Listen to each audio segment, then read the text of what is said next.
Well, I guess if you look back, I think we came out kind of half asleep and, spotted them three, but Dorn's three-run homer kind of woke us up. We got back into it and was able to hang on and survive. Connor, after the first inning, really settled down. He did, and really that first inning was a little more of our defense's fault than his. I mean, he gave up a couple hits, but we booted that first ball, that first line drive, and then we let a ground ball and right go through our legs, which kind of set up their innings. So I guess I was glad that happened in the first inning and not the sixth or the seventh. So we were fortunate it happened early. I mean, you've lost games a million different ways.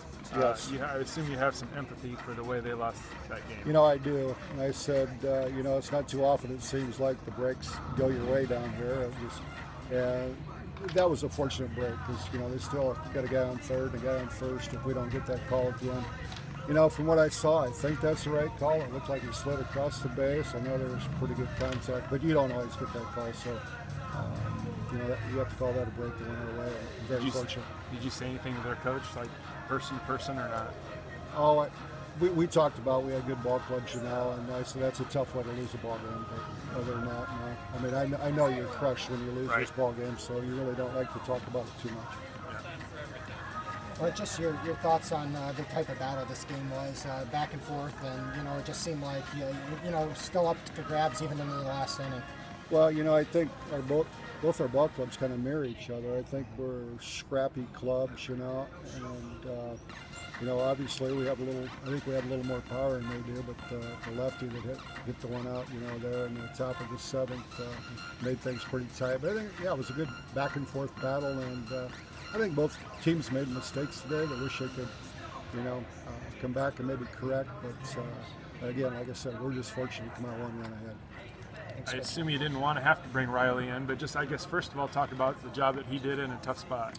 Well, he did, and we were going to Jacob. Jacob looked a little better down in the bullpen, and Jacob had been out on the mound last. At this time of year, it's kind of tough because you take a week off, and then you're 1 and 2 go your first two games, so that 3 and 4 guy, they haven't thrown in a week and a half to 2 weeks sometimes. I mean, they threw Monday in practice, but that's not the same as walking out there, with the state semifinal game on the line. So, it was a nice job by Riley and Jacob to go out in that situation. I don't think they expected that. So, and it ends up being 5-4, and you get those 2 runs, and you think, well, it's nice to have, but they end up being the runs that win you the game. Brett had an RBI. Brett had been struggling at the plate.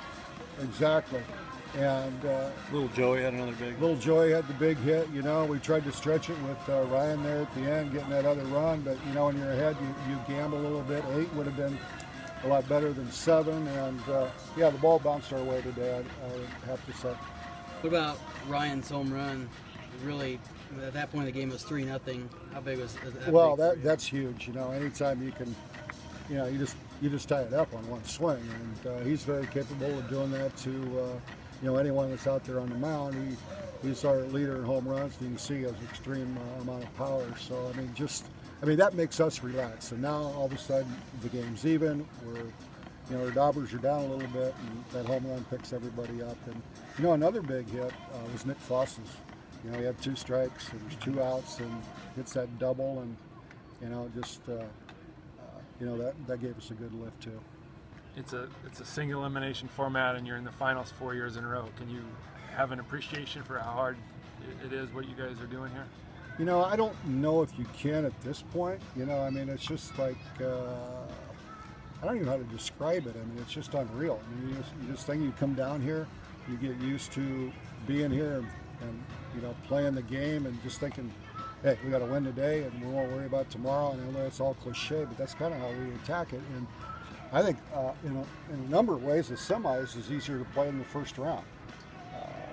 Once you get this far, you can just kind of relax and play. And I know our guys they just feel like they're going to win every time they step out on the field. And obviously they've done that 4 years in a row. It's pretty amazing, really. Riley and Jacob got their feet wet now. Obviously, those 2 are going to have to perform on the mound tomorrow night. Yes, unless it rains. We're kind of praying for rain. Because one more day, then Sears is back. And I know there was a pretty good chance of rain. But, we have Logan Clausen, who has some mound time. So Riley, Logan, and Jacob could throw. And even Ryan Dorn could throw a little bit if they have to. So, it's going to be by committee tomorrow. Any idea who's going to start, or are you willing to say yet? Or no, because I don't even know.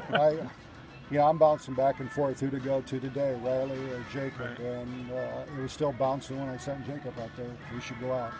So is there a cyclone rain dance you guys are going to be doing? Well, I hope so. But you look back at that Boone game, and you got to make a big decision there. It was 3-2. Do you pull Brad or whatever? Hopefully I don't look back and say that was a huge mistake. But I think you got to get to Saturday night. You can't play for Saturday night, Tuesday night. Otherwise, you're kicking yourself. So.